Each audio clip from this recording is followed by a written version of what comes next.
अस्सलाम वालेकुम वरहमतुल्लाहि वबरकातुहू। Welcome to our Hindi class. तो बच्चों, आज हम जो पाठ पढ़ने वाले हैं उस पाठ का नाम है सपूत। Page number 41 41।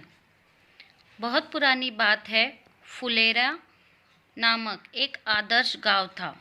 तो गांव का नाम क्या था? फुलेरा।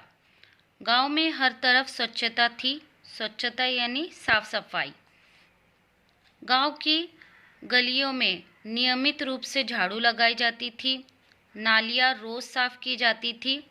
नालियाँ यानी जो गांव में होती है, छोटी छोटी ऐसी लाइन जैसी होती है, जिसे कहा जाता है नाली। लिपाई पुताई करके घर आंगन सुंदर रखा जाता था। लिपाई पुताई यानी कलरिंग, रंग वगैरह देकर अच्छे से उसको, घर को ठीक ठाक करके उस पर रंग देना यानी लिपाई पुताई करके घर को सुंदर रखते थे। परिसर में बड़ी संख्या में पेड़ पौधे थे और आसपास, घरों के आसपास बहुत से पेड़ पौधे थे। कुएं का पानी निर्मल रखने के लिए आवश्यक सावधानी बरती जाती थी। तो आप लोगों को पता होगा कि गांव में कुओं में से ही पानी लिया जाता है। तो कुएं का पानी साफ रखने के लिए भी उसमें वो बहुत सी सावधानियां बरती जाती थी। पनघट स्वच्छ और सुसज्जित था। पनघट यानी जहाँ पर से गांव की औरतें जहाँ पर गांव की औरतें बैठती है, अपना वक्त गुजारती है, तो उसे कहते हैं पनघट। यानी जो रास्ता बना होता है जाने के लिए, उसे कहा जाता है पनघट। एक दिन पनघट पर 3 स्त्रियां पानी भर रही थी, यानी कुएं के पास। मैंने बताया आप लोगों को, जो कुएं से जो रास्ता निकलता है या जो कुएं के पास रास्ता रहता है, उसे कहा जाता है पनघट। तो पनघट पर 3 औरतें जो है पानी भर रही थी। वे अपने अपने लाडलों के गुणों का बखान कर रही थी। लाडले यानी अपने अपने लड़कों के जो जो अच्छाइयाँ है, जो उनमें अच्छाइयाँ है, उसके बारे में वो तारीफ़ें कर रही थी। एक बोली, बहन, मेरा सपूत बड़ा विद्वान है। सपूत यानी मेरा बेटा, मेरा लाडला बेटा, अच्छा बेटा जो है वो बहुत ही विद्वान यानी होशियार है। जब से शहर से पढ़कर आया है, चारों ओर उसकी धूम मची है। बड़े बड़े ग्रंथ पढ़ लेता है। बड़े बड़े ग्रंथ यानी बड़ी बड़ी पुस्तकें, किताबें पढ़ लेता है। आकाश के तारों को देखकर उनके नाम बता देता है। तो आकाश के तारों को देखकर उनके जो है नाम बता देता है। जैसे कि प्लैनेट्स आप लोगों को पता है, तो वो उनके भी नाम जानता है। देश विदेश की सभी बातों का उसे पता है। दूसरी ने जोश में झट से आगे बढ़कर कहा, अरे सखी, मेरे लाल जैसा बलि तो 10-5 गाँवों में देखने को भी नहीं मिलेगा। बलि यानी ताकतवर। तो दूसरी औरत ने क्या कहा कि मेरे बेटे जैसा बलवान, ताकतवर कहीं और गांव में देखने नहीं मिलेगा।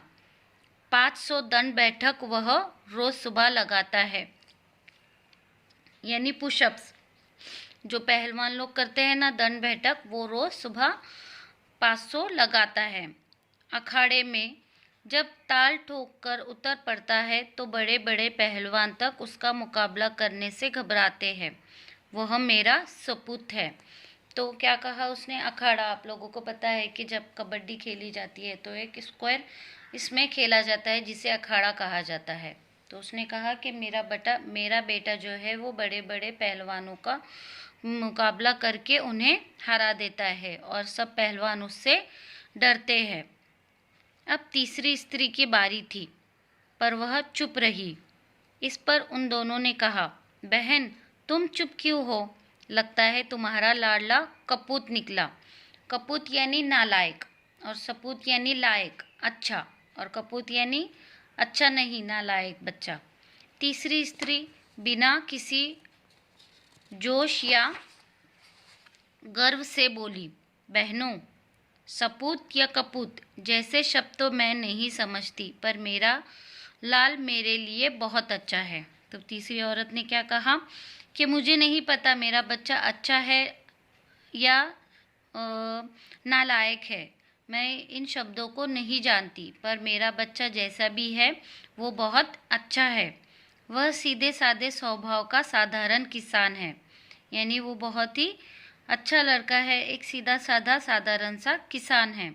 दिन भर खेत में जूता रहता है, यानी दिन भर खेत में काम करता रहता है। शाम को घर का काम करता है।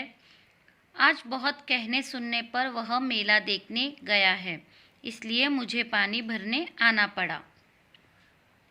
तीनों स्त्रियां अपने अपने सिर पर घड़ा रखकर चल पड़ी। घड़ा यानी मटका।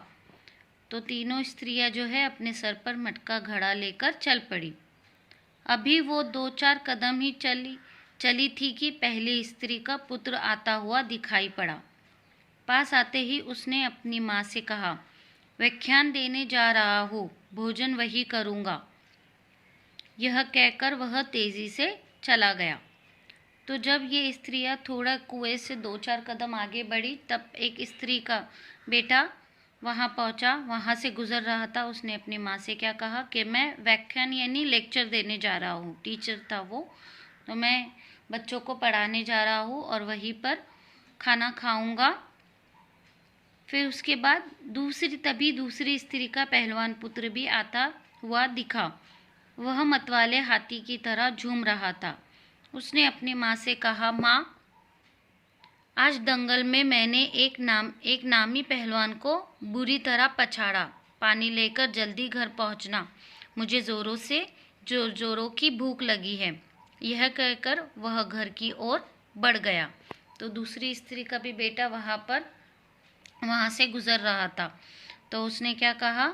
उसने कहा कि मैं आज दंगल में यानी कुश्ती में आज मैंने एक नामी पहलवान को हराया है और तुम जल्दी पानी लेकर घर पहुँचो, मुझे बहुत भूख लगी है। अंत में तीसरी स्त्री का पुत्र भी आ पहुँचा। वह बड़ा ही सीधा साधा था। आते ही उसने अपने माँ के सिर से घड़ा उतारकर अपने सिर पर रख लिया और बोला, माँ, तुम क्यों पानी भरने चली आई? मैं तो आ ही रहा था। माँ से घड़ा लेकर वह उत्साह के साथ घर की ओर चल पड़ा। तो तीसरी स्त्री का बच्चा उस वक्त वहाँ पर पहुँचा और उसने अपनी माँ से क्या कहा कि माँ, तुम क्यों पानी भरने चली गई? मैं तो आ ही रहा था। और इस तरीके से उसने अपनी माँ के सर पे से वो घड़ा लिया और खुद उसे लेकर घर की ओर चल पड़ा।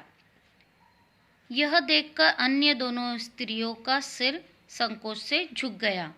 यानी उन्हें एहसास हुआ कि इसका ही बच्चा अच्छा है और उन्होंने अपना सर शर्म से झुका दिया। उन्हें बोध हो गया था कि कर्तव्य और सेवा के बिना ज्ञान एवं बल अधूरे हैं। तो उन्हें बोध होना यानी उन्हें ये पता चल गया था कि हाँ, कर्तव्य और सेवा यानी माँ बाप की सेवा करना और उनका जो कर्तव्य है वो जानना बहुत ज़रूरी है। ये बातें हमें एक ज्ञानी भी नहीं सिखा सकता है, यानी पढ़ा लिखा और एक पहलवान में भी ये बातें नहीं आ सकती है। वह समझ गई कि सुपुत्र तो तीसरी स्त्री का बेटा ही है। यानी उन्होंने मान लिया कि जो तीसरी स्त्री का बेटा जो है वो ही अच्छा है, लायक है।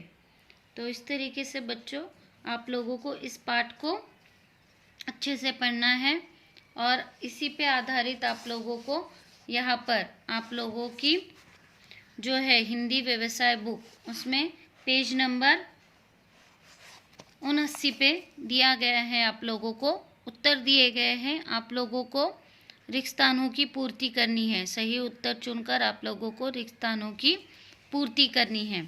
उसके बाद यहाँ पर आप लोगों को फिर से 3 उत्तर दिए गए हैं। आप लोगों को सही उत्तर चुनकर वाक्य पूरे करने हैं। उसके बाद यहाँ पर आप लोगों को कुछ प्रश्न दिए गए हैं। आप लोगों को इन प्रश्नों को पढ़ना है और इनके उत्तर आप लोगों को पाठ में से ढूंढने हैं। उसके बाद आप लोगों को वाक्य पढ़ना है और पहचानना है कि किसने किससे कहे। उसके बाद समानार्थी शब्द आप लोगों को उत्तर दिए गए हैं। आप लोगों को सही उत्तर चुनकर समानार्थी शब्द लिखना है। उसके बाद बहुवचन, आप लोगों को एक वचन दिया गया है, आप लोगों को उनके बहुवचन लिखना है। तो इस तरीके से बच्चों, do your homework on time इंशाल्लाह we will meet in the next class. अल्लाह हाफिज़। अस्सलाम वालेकुम वरहमतुल्लाहि वबरकातुहू।